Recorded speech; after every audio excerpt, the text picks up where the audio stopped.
welcome back to Neighbors in the Network. I'm James Pinedo, your host, and we're changing it up this season. We now have a regular co-host and my very esteemed colleague, Corey Burres. Corey, thank you so much for joining Neighbors in the Network as a co-host. Thank you for having me. I love what you have been able to do with the podcast so far. And so, like, just getting to hear kind of, like you said, the voices of people in the network and what they're doing, it's such a cool opportunity. So I really appreciate you allowing me to tag along, if you will, and get to hear from some amazing people. I've been looking forward to having a team on this podcast and envisioning having a team, and listeners who have been a part of this podcast for a long time might recognize the name Corey as a previous guest that we had. Corey and I were joking how maybe this podcast is a gateway drug for joining the actual SPN team, because you're now a team member here at SPN. Yeah, I have the honor of being able to work with like the comms folks, communications and marketing folks across the network. And so like one of the things I've always wanted to do was to mentor and to learn from and to kind of like help each person, because like we all have strengths, we all have weaknesses, and like being able to work together to kind of overcome obstacles. And there's a lot of that happening in the communication space. Marketing is an art that it is constantly changing, and so there's lots to learn from each other. And so being able to facilitate that growth across the network is super exciting for me. Amazing. What are you really excited about to talk about here as a co-host, a regular co-host on Neighbors in the Network?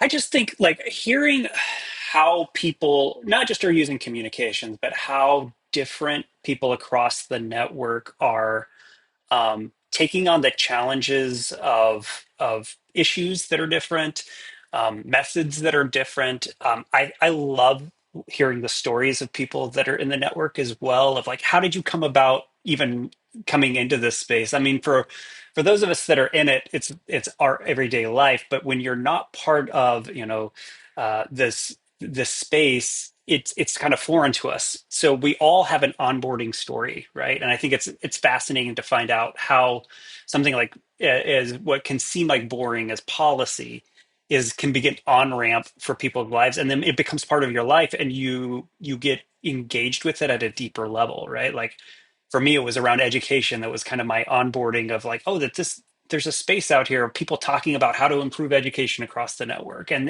then it became my passion, and then I understood other things that are going on, and I think that journey is just fascinating to me, and we can learn so much from each other's journey that hopefully it reflects in how we can communicate with other people outside of the network now. Amazing. Well, Corey, thank you so much for joining the team here. Welcome to the co-hosting team. This is I can't wait for all the adventures we're going to have together. So thank you so much. Yeah, thank you for having me. Absolutely. All right. Well, Corey and I, as our first podcast together, interviewed a very special guest, Todd Myers, the Vice President for Research at the Washington Policy Center. With more than 2 decades in environmental policy, Todd Myers' experience includes working on a range of environmental issues, including climate policy, forest health, old growth forest, and salmon recovery. A former member of the executive team at the Washington State Department of Natural Resources, he is a member of the Puget Sound Salmon Recovery Council. He is the author of Time to Think Small: How Nimble Environmental Technologies Can Solve the Planet's Biggest Problems, an excellent book which I've started reading and I can't wait to finish. The book outlines how small technologies are empowering people to protect threatened wildlife species, reduce CO2 emissions, and reduce ocean plastic. His previous book, Eco-Fads: How the Rise of Trendy Environmentalism is Harming the Environment, documented how our environmental policies are driven by a desire to look good rather than to help the environment. So we had a great conversation with Todd. Corey, what really stood out to you as we give folks a brief overview? I just love how Todd kind of speaks to the issue around environmentalism and how it's so often that we kind of give that over to other people to talk about and we don't engage in it. But the fact of the matter is we do actually care about this. What's awesome is Todd's in my backyard. I live in Washington State as well. And so hearing what he's doing, and environmentalism is kind of part of the culture out here. And so hearing his heart of like, we want to care about our environment, but the way that we're going about doing it and talking about it as an organization needs to evolve to actually address the issue at a community level. Shall we get to the conversation? Let's do it. Todd, again, thank you so much for joining us today. Yeah, nice to have the opportunity to chat with you. It's a real pleasure. So, Corey, get us started. I know you've been anxiously wanting to ask questions of Todd. I have. Well, Todd, like one of the things I've noticed that you guys have been doing at WPC is you've been doing these like weekly videos kind of around state policy updates of what's happening at the Capitol building.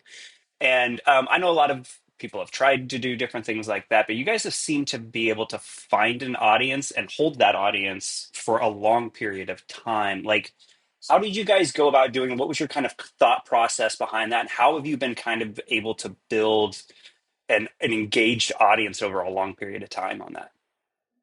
Yeah, it does. It takes a while, obviously, to build that audience. And so Paul Guppy, who was the vice president for research for a long time, people knew him very well. So he was somebody people knew and liked. And so he was doing these weekly videos at the end of each week of the session, sort of recapping what happened. And so, over time, we started sharing those through not only our networks, but other folks started sharing them as a very useful encapsulation of what was going on. There are so many bills, so many pieces of legislation that are getting introduced out of Washington. It's hard to keep track. And so that was a really nice way to see that. And now what we've done is that at the beginning of the week, actually do, a look ahead. Here's what's coming. Here are issues you may want to testify on. In Washington, we have a really actually very good system of being able to testify virtually online. So when I tell people like this bill is coming up this week, people can actually get online, sign up to testify. So it's really useful that way. But it just took time. I think it was also a function of the fact that people knew Paul and liked him. And so when they saw, oh, here's a video from Paul talking about what happened, I think that made a lot of difference. That's great. You're building a community, Todd. It's amazing. Like I've been watching those videos and you guys are having comments that people are working and living in your community that really care about these videos. It's amazing. Yeah, we had one video about a particular issue where we got 45,000 views. So, a lot of people are watching these. And it's always interesting as people talk about, do the videos make a difference and things like that.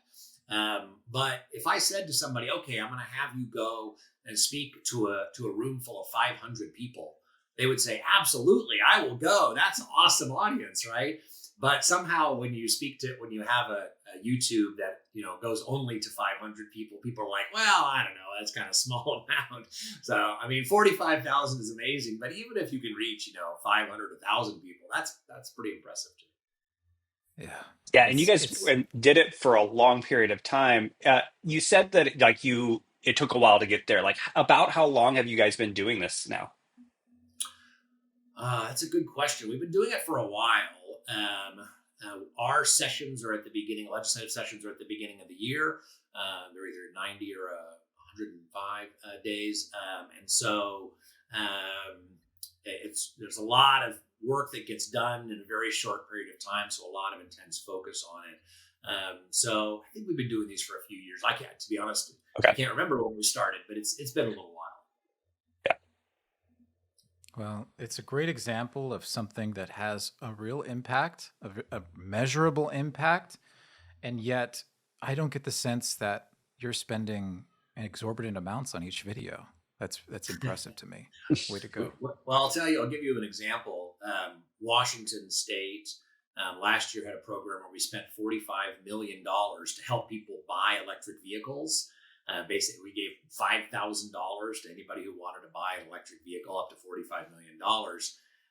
And so we did a study and looked at it and found that it won't surprise you that the program was pretty wasteful and ineffective. The production quality on that was me standing in front of a couple of electric vehicle charging stations with a selfie stick and speaking into my cell phone. And that one got 46,000 views. So yes, the production, it doesn't have to be very fancy. Now, we do a little bit extra where we run it through a system that puts the captions on them. So, if you're on Facebook or Reels or Instagram or things like that, sometimes people don't like the sound, and so they read it. And so there is a little bit of production quality, but really they're pretty easy to produce. That's great. So good. Well, switching gears a little bit, I recently, not a few years ago, I lived in Los Angeles for a decade, and a few years ago I moved to Houston, and so a lot of my friends are still there in LA, and I was watching with great horror what was going on with those LA wildfires. And as I was prepping for our conversation, I came across this post that you made, and I'll read it directly just so I get it right. The best forest stewardship comes from those on the ground, like tribal foresters who work every day in reservation forests and face accountability for their choices. So this is something that's really front of mind for me and many people with these tragedies that have happened. Can you tell me a little bit more why this focus on tribal authority? Yeah. So I think there's a few reasons that got me interested. So I got my start working in environmental policy at the Washington State Department of Natural Resources. If you had told me when I was in college that I would, as a conservative, spend my career working in environmental policy, I would have told you that you were crazy. The people I knew in college who were interested in the environment looked weird and smelled bad. I was not going to do that. But when I worked at the Department of Natural Resources in Washington State, we were dealing with the spotted owl still. And I started going out into the forest with foresters and biologists and others. And it just became really fascinating to me, the dynamic of the ecosystems, how complicated they were. And so, here a quarter century later, I'm still working on it. And one of my earliest memories was flying over forests in eastern Washington. And you didn't need to have a map to know where the line between the federal forest was and the Yakima tribal reservation, because the federal forests were red and dead, and the tribal forests were green and spread out, very healthy. And the reason I started thinking about why that was, and really, it's not so much to do with tribes themselves. There is this approach, I think, from environmentalists that says that tribes and tribal members have this sort of connection to the earth. I think a lot of people have a connection to the communities that they live in and natural resources. I constantly tell people, like, look on the map where conservatives are and look where the nature is, right? That tends to be overlapping. But nobody says, oh, conservatives have this connection to the earth, when in fact, that's what the map shows. What I think it is that when you have an area, you are the best one to be that steward of that area. You know what it needs. You have the information, and mostly you have the accountability. If you don't take care of what's around you, you're going to feel the consequences. And we see that with tribal forestry because, especially in fire-prone areas like Eastern Washington or elsewhere, if they don't manage those forests to be healthy, then they're going to see catastrophic wildfire, and they know it. And people talk about indigenous knowledge and the history of knowing about how to use fires. Again, that's trial and error. That's it. When people say indigenous knowledge, again, they imbue it with this sort of spirituality. It's really nothing more than a very market-oriented trial and error. Let's see what this does. Let's learn from it. Let's adapt. It's a very dynamic system. And they have the opportunity to do that. And the last thing I think that makes tribes really interesting to look at, not just with forest stewardship, but with a lot of natural resource stewardship, is that while they have to follow federal laws, they have more political leeway than others in managing their own natural resources. Something that would happen on state timberland, private timberland, if tribes do it, the environmental community is very reluctant to sue. I recently spoke with a forest manager of one tribe in Washington State, and he said, well, we're just like a commercial timber company. And I think, and it's true, they do manage their forests very much like a commercial timber company, but you would never see the environmental community go after them the way they would go after a commercial timber company because of that political leeway. And that political leeway, I think, is really interesting because it gives them the ability to do things, to try things, to manage in a way that I think people like me and others on sort of free market advocates say, that's great. That is a good way to be stewards of your forest. You use those resources, but you use them in a responsible way. So that combination of local knowledge, accountability, and some flexibility really make them an interesting sort of model to look at. So that begs the question immediately. What do you see the impact of recent changes from the federal administration, a radically different direction these past few weeks? Do you see more opportunities for this sort of focus on tribal authority now, or less? Or what do you see as the landscape now? I think it's very hard to say. One of the things that the politics, I think, around tribal sovereignty and tribal authority is very strange. On the one hand, I think that freedom to manage their own land and things like that, there's a very much property rights angle of that that I think that people on the center right like. But a lot of tribes, for whatever reason, are very perceived to be, and sometimes are very much on the left.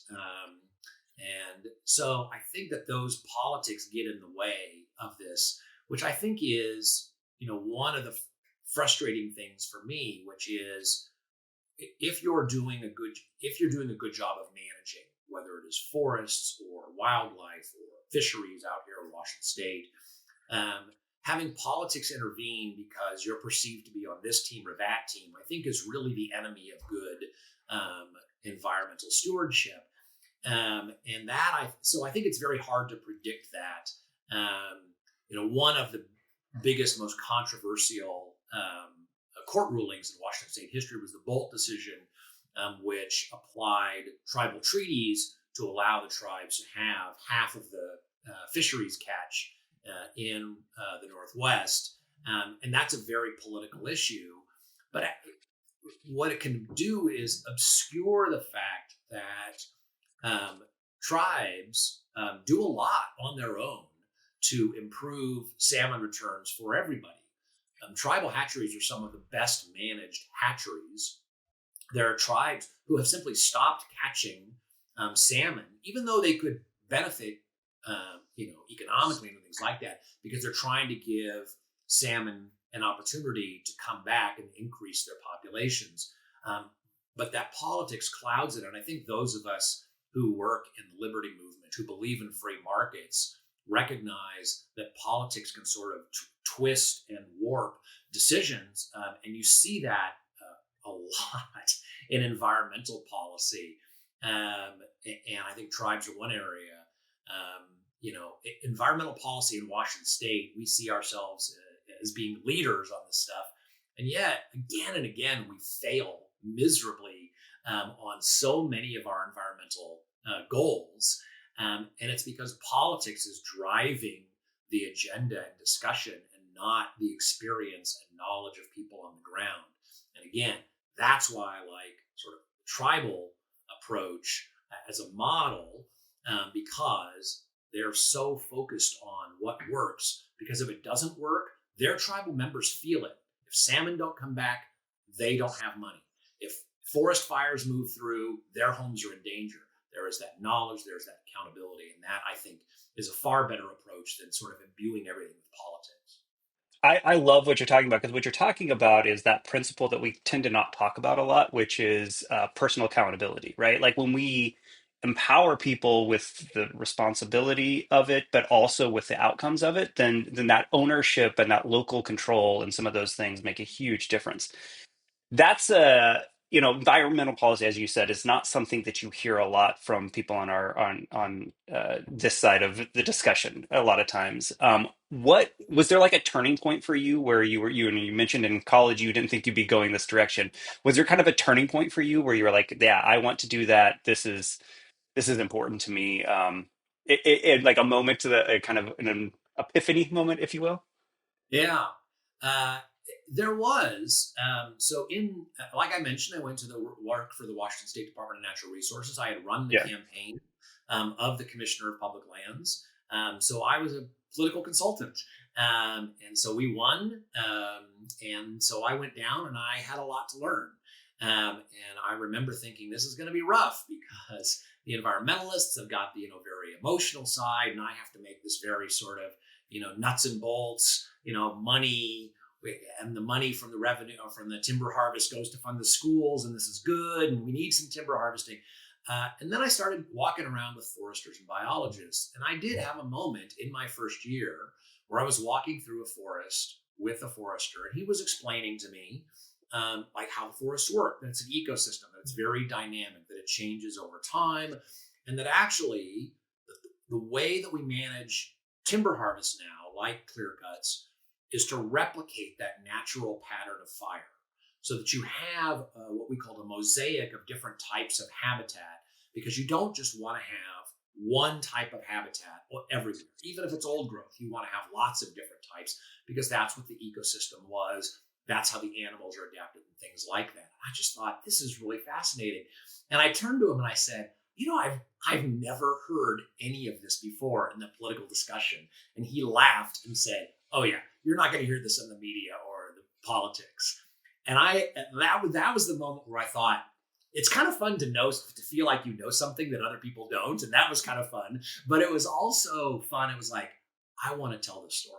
I want to tell people about how cool this really is and how their understanding of how forests work and how the environment works is, this sort of political understanding is not actually right.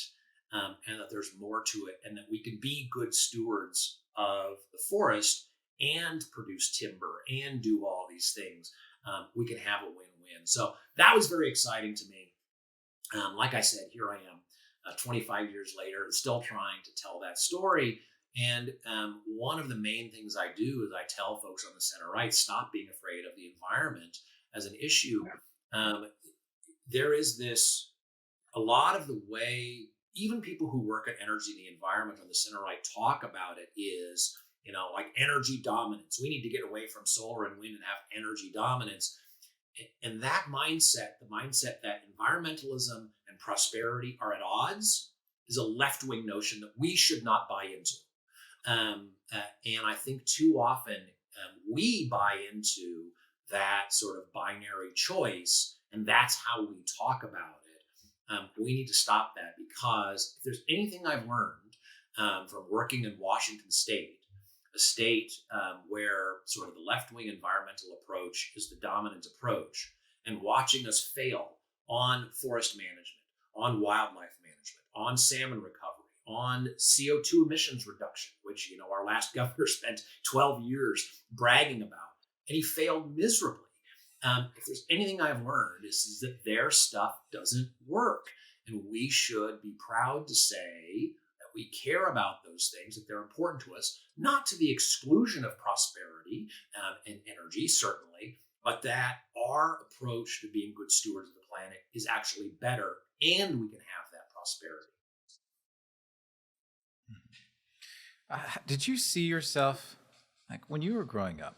I saw that you had a background working with the Seattle Mariners and the Seattle Supersonics, and I got to say, I think you're probably still a Mariners fan. I've watched some of your videos and seen you wearing Mariners shirts. I think coming from Houston, I think you guys got us this year. I really do. I don't think us Astros are nearly going to be able to take your pitching staff down this time around. So I imagined, looking at your background, you working in communications with these huge big centers of community within your community, you probably saw yourself doing something like that, and yet all of a sudden now you're working in environmentalism. How did How did you see yourself when you were just starting out? Well, yeah, I love baseball, and so when I got my job with the Seattle Mariners, boy, I thought that was going to be my career for a very long time. It's pretty fun going and being able to stand behind the batting cage during batting practice and watch people who are just amazing baseball players. Edgar Martinez, who is my favorite, Oh, who's man. now in the Hall of Fame, and watching him take batting practice, that's a hell of a lot of fun.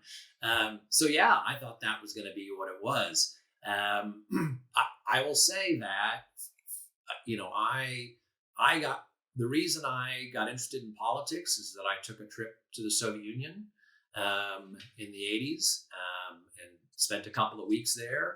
And then in 1995, I was in Russia to do some political training for them trying to put their democracy in place. Obviously, I failed miserably, but it was very meaningful, right? It was really interesting to see people who wanted what we have.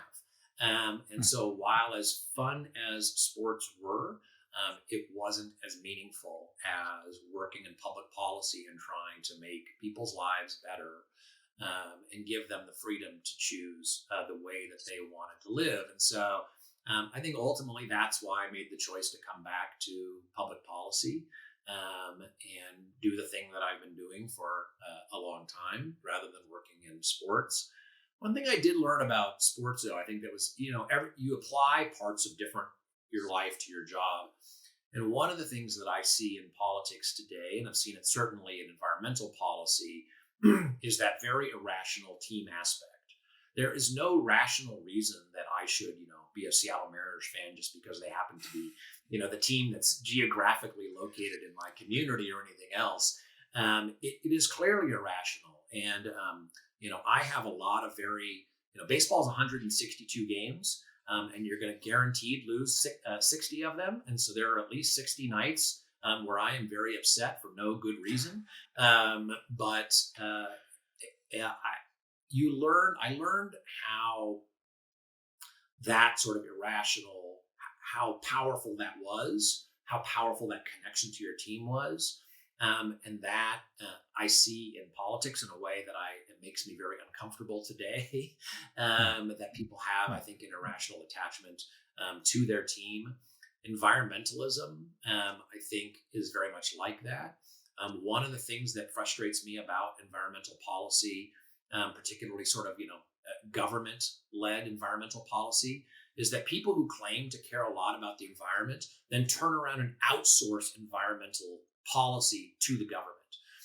And that's very easy, right? Because then they can get the happy feeling. They can feel like I care about the environment and I don't have to worry about what's being done, the policies. That's somebody else's problem.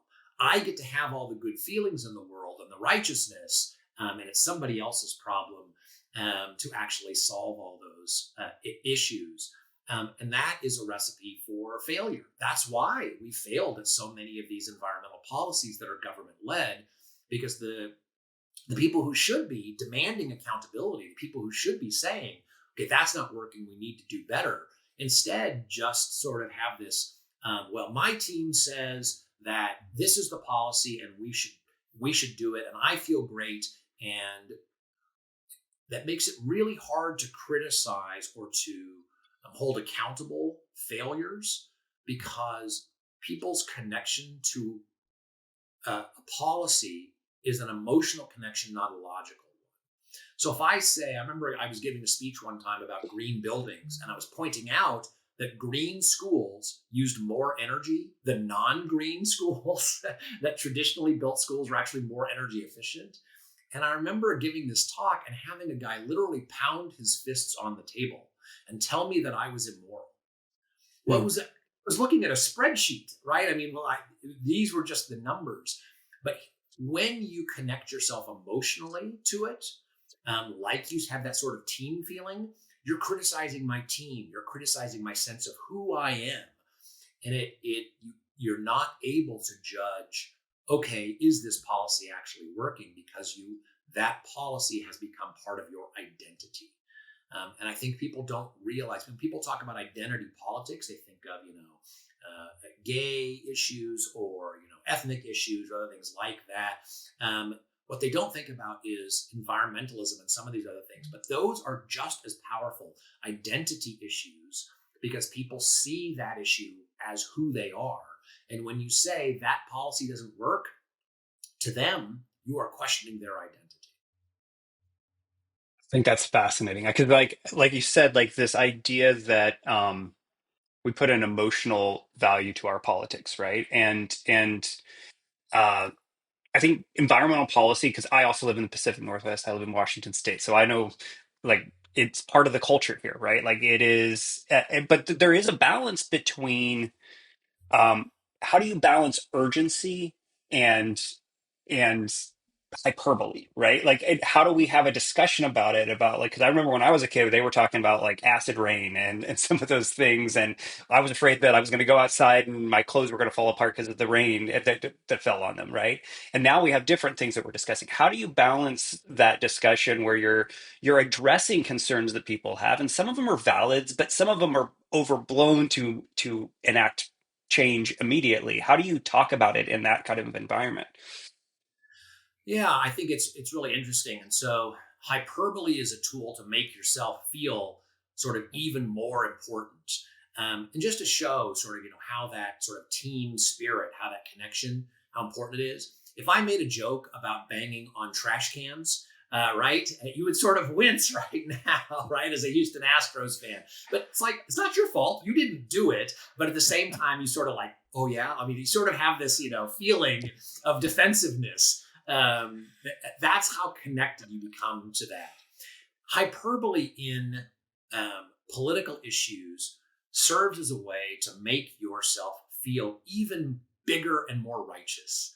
So if I say, you know what my mission is? My mission is to have zero jaywalking deaths. And people would be like, that's kind of a strange goal, right? But people do die, but it's not very big. But if you say, my job as an environmentalist is to save the planet for everyone, right? Now, like you're really important. You are saving the planet for everyone. I remember an environmentalist giving a speech in Seattle. She said, we environmentalists, we can be difficult to deal with, but we make great ancestors, right? And that was like the most sort of self-righteous, self-important thing. It's like, I am so good that not only people today are thanking me, but people will be thanking me for generations. Look how wonderful I am. And so the hyperbole of saying, if we don't address climate change, everybody's going to die, or all these sorts of things, serve to make yourself even more important and feel more righteous. The problem with that is that often the actions don't match that rhetoric. And one of the things that I say all the time is, if you really cared, you would demand results. You would demand that every dollar that government spent yield the maximum amount of environmental benefit. You would have zero tolerance for waste or waste of time. And instead, that's not what we see. We see lots of programs that waste huge amounts of money. And then I point this out and they say, well, maybe it'll be good in the future. It's like, no, you're the one who's saying we don't have time to waste. And now when I point out that we are wasting time, you make all these excuses. My favorite example of this is that I was giving a lecture at the University of Washington to an audience of about 200 people. And I was the token conservative on this panel. And so I got up and I said, how many of you think climate change is real? And they all laughed because they're like, oh, okay, we know what he's going to say. He's going to say it's a hoax or fake or something like that. So they all laughed and they all raised their hand. And I said, how many of you think it's a crisis? And most of them, they kind of chuckled again, and most of them raised their hand. And I said, boy, you must be really pissed off at the city of Seattle because the city of Seattle has never come close to meeting any of its climate goals. Well, nobody laughed then. And then I walked through all of the data from the city itself showing that their programs had failed miserably. Now, what do you think that those people in the audience did? Do you think they got up and marched down to City Hall and said, you're right, we are angry? No, they made excuses. And I got lots of angry emails telling me that I was a liar and that I was wrong. And then I would show them the report. And so that's the thing is that what was more important to them was that sense that they were planetary saviors. They were important. What was less important was actually the results. And so to your question about how do you manage urgency and hyperbole, make them live up to their own hyperbole. Because the more the crisis that they say it is, the more they should demand results. And what we know is that government is very bad at delivering results. Wow. I love it. Todd, we're starting to run out of time. We have a tight time constraint today, but I feel like we could talk for a long time. But just to sum up real quickly, so what are your hopes and goals there at Washington Policy Center? Washington State is a tough state. I think that we have a lot of work to do. We have a new governor. We have a very progressive legislature. And so it's a very uphill battle in this state. But people are starting to feel the results of some of those bad policies. We put out recently and are continuing to put out what we call our report card for Washington's future, where we point out the failure in environmental policy and business policy and all these in education. Our test scores have gotten bad. We used to be in the top 10, both in math and reading. For 8th grade students, we are now about average in the nation over the last decade. That's a tremendous loss of ground in just the last decade compared to other states. And so that's the first thing that we're doing is putting that out there. One of the things that I tell people, though, is that we welcome people to help us, to give us ideas. Because if you want to fight on the front lines for good policy, free market ideas, fight where it matters. Washington State is where that is the front lines, is where that fight is happening. I have friends in Utah and Texas and elsewhere, and it doesn't mean that the issues that they're dealing with aren't important, but they're very much at the margin. We are fighting very fundamental fights about the choices between government-run economy, government and political-led policy, and policy that is led by individuals, by free markets that, where people have the choice to do those sorts of things. There's a very stark fight about those two fundamental issues here at Washington State. And so we welcome people to help us in that fight because it's very meaningful and very important. Where's the best place for people to become a part of what you all are doing there at Washington Policy Center? Yeah, so you mentioned our webpage, washingtonpolicy.org. You can also check out our YouTube page. You said we do lots of videos to give updates, and you can hear about the craziness. It's fun to go to the SPN meetings and tell people what's happening, and people look at us and shake their heads and say, wait a minute, what did you just say? So they can witness that in real time by following us on our YouTube page. And then my Twitter handle is @WAPolicyGreen, and you can see some of what's going on here. And like I said, we welcome your thoughts and support because what we're doing, while it's very frustrating on many days, is very important. Amazing. It certainly is. Well, thank you on behalf of our audience and also Corey and I. Todd, thank you so much. Yeah, it's been a real pleasure getting to chat with you. Yeah, it's been very nice to chat with you as well. And thank you all for joining us here on Neighbors in the Network. Thanks for listening to Neighbors in the Network, an offering from the State Policy Network. We hope that this podcast can serve as a place for empathy, understanding, and human connection. Please let us know about your thoughts in the comments section. And thanks again.